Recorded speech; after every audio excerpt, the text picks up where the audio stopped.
नमस्कार, कसे आहेत सर्व? मस्त आहेत ना? मस्तच राहा. सर्वांना सर्वप्रथम श्री स्वामी समर्थ. तुम्हाला सर्वांना आजचा दिवस खूप छान आनंदाचा आणि आरोग्यदायी जाओ. आज आहे शेवटचा सोमवार. तसेच आज आहे मातृदिन, पिठोरी अमावस्या आणि तसेच आज आहे आपला बैलपोळा. श्रावणाची अमावस्या म्हणजे पिठोरी अमावस्या. हा दिवस मातृदिन म्हणून फार पूर्वीपासून साजरा केला जातो. तर मी येथे पूजा मांडता तुमच्याशी पण बोलणार आहे. तर बैलांची ही आज पूजा केली जाते. या दिवशी बैलांना विश्रांती देऊन त्यांना दूध पाण्याने उन्हाने अंघोळ घालतात. पूर्णावरणाचा स्वयंपाक करून आधी त्यांचे तोंड गोड करायचे. बैलांविषयी कृतज्ञता व्यक्त करण्यासाठी अनेक गावात शेतकरी बैलपोळा हा सण साजरा करतात. पिठोरी अमावस्येचे मी तुम्हाला महत्त्व सांगणार आहे. ज्यांची मुलं जगत नाही अशा स्त्रिया पिठोरीचे व्रत करतात. हे व्रत 64 योगिनी या त्यांच्या देवता असतात. या व्रतात पिठाचे सर्व पदार्थ करतात. यावरून या तिथीला पिठोरी अमावस्या असे नाव पडले असावे. म्हणजे मातृदिन. वंशवृद्धीसाठी ही पूजा केली जाते. घरातली कर्ती स्त्री डोक्यावर पिठोरीचे वाण घेऊन माझ्या मागे कोण आहे असा घोष करत असे. तिला मीच असे प्रतिसाद दिला जात असे. याची पौराणिक कथा अशी आहे की विदेहा नावाच्या स्त्रीला दर श्रावण अमावस्येला मुलं होत व ती लगेच मृत्युमुखी पडत. या कारणाने पतीने तिला घराबाहेर हकलून दिले व तेव्हा तिने कठोर तपश्चर्या केली व 64 देवांनी तिला दर्शन दिले. पुढे ती पुन्हा घरी आली. विदेहावर प्रसन्न झालेल्या देवतांच्या आशीर्वादाने तिला दीर्घायुषी असे 8 पुत्र झाले. असे प्रत्येक संतती रक्षणासाठी 64 देवतांच्या पूजेबरोबरच स्त्रीला स्वतःच्या सामर्थ्य व मर्यादाशीलतेची जाणीव पिठोरी अमावस्या करून देते. आठवण ही अमावस्या करून देत असते. तर अशा प्रकारे पिठोरी अमावस्येची कहाणी होती. अशा पद्धतीने मी आपले बैलांची सुंदर अशी पूजा करून घेतली. दिवे प्रज्वलित केलेले आहेत.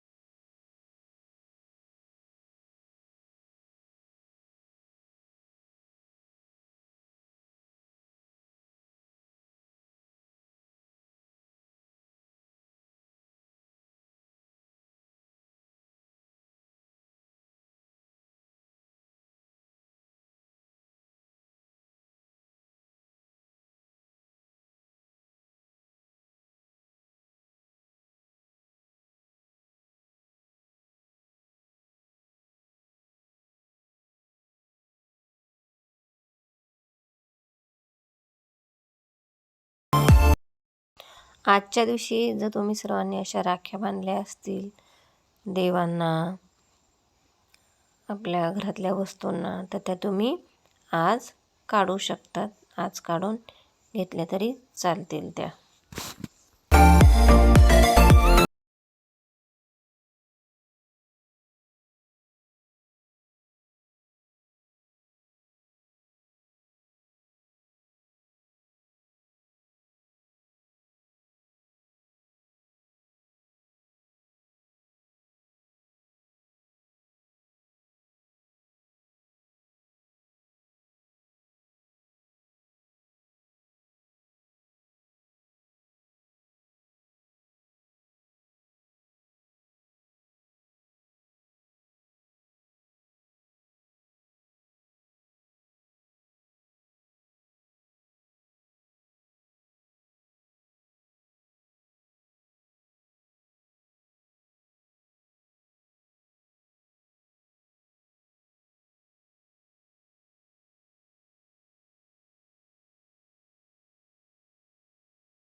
तर आपण आज करणार आहोत आता सोमवारची पूजा.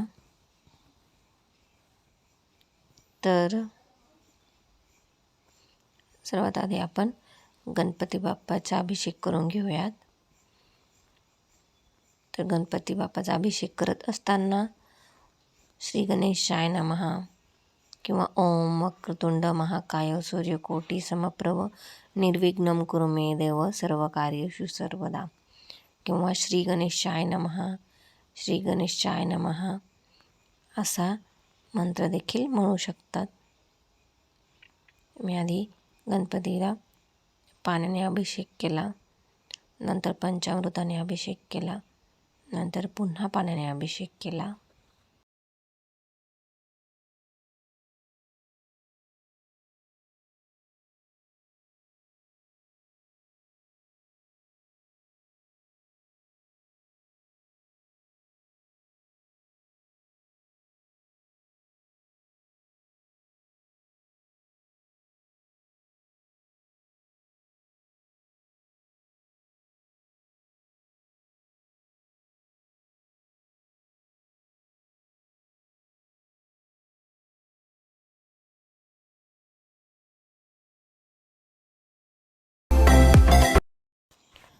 तर भगवान श्रीहरी 4 महिने निद्रामध्ये जातात, तेव्हा पृथ्वीचा भार कोण सांभाळतं?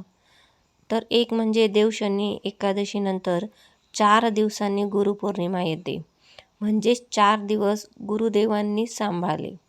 नंतर गुरुपौर्णिमेच्या दुसऱ्या दिवशी श्रावण मास सुरू होतो, तेव्हा 1 महिना भोलेनाथ म्हणजे सांब सदाशिव शंकर सांभाळतात. त्यानंतर श्रावणानंतर 19 दिवसांचा भाद्रपद लागतो, ज्याला श्रीकृष्ण सांभाळतात. नंतर भाद्रपदानंतर गणेश चतुर्थी 10 दिवसांसाठी श्री गणपती सांभाळतात. नंतर गणेश चतुर्थीनंतर 16 दिवसांचा पितृपक्ष लागतो, ज्याला पितृदेव सांभाळतात. नंतर पितृपक्षाच्या पुढच्या दिवशी नवरात्र सुरू होते, त्याला माता राणी 10 दिवस सांभाळतात. नंतर येते दिवाळी, माता लक्ष्मी 10 दिवसांसाठी सांभाळते. सर्वात शेवटी कुबेरजी 10 दिवस सांभाळतात. नंतर देव उठणी एकादशी भगवान विष्णू उठता व परत आपला पृथ्वीचा कार्यभार सांभाळत असतात. त्यानंतर मी आपल्या शंकराचा अभिषेक केला. शंकराच्या मागे बेलाचे पान लागते, तेव्हा ते आणखीनच खूपच छान वाटते. अशा पद्धतीने मी आधी पाण्याने, मग पंचामृताने, मग पुन्हा पाण्याने अभिषेक केला. ओम नमः शिवाय, ओम नमः शिवाय, ओम नमः शिवाय असा जाप करून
त्यानंतर गणपती बाप्पांना मी अक्षदांचं आसन ठेवलं आहे.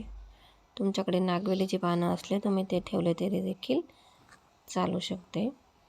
त्यावर मी हळदी कुंकू अक्षदा अर्पण केल्या. गणपती बाप्पाला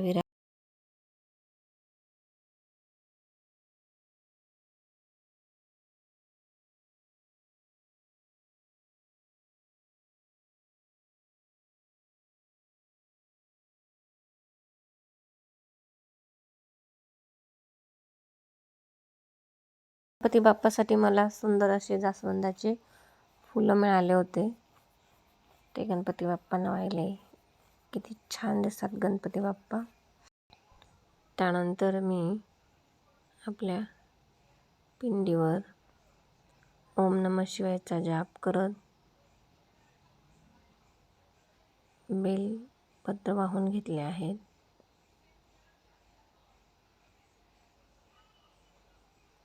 त्यानंतर मी शिव अष्टोत्तर शतनामावली म्हणजेच 108 नावं म्हटले.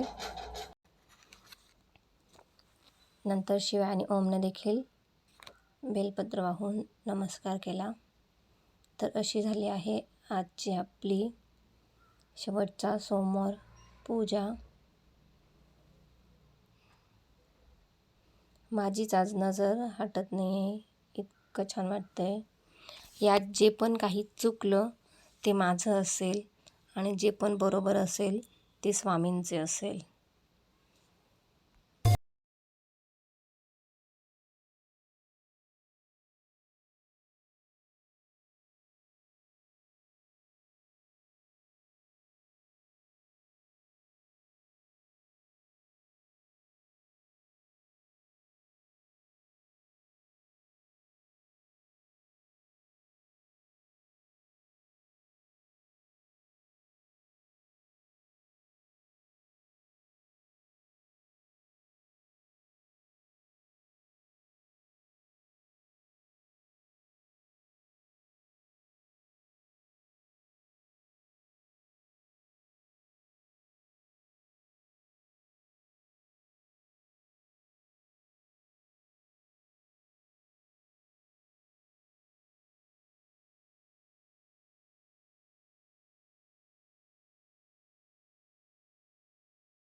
सर्वांना श्री स्वामी समर्थ.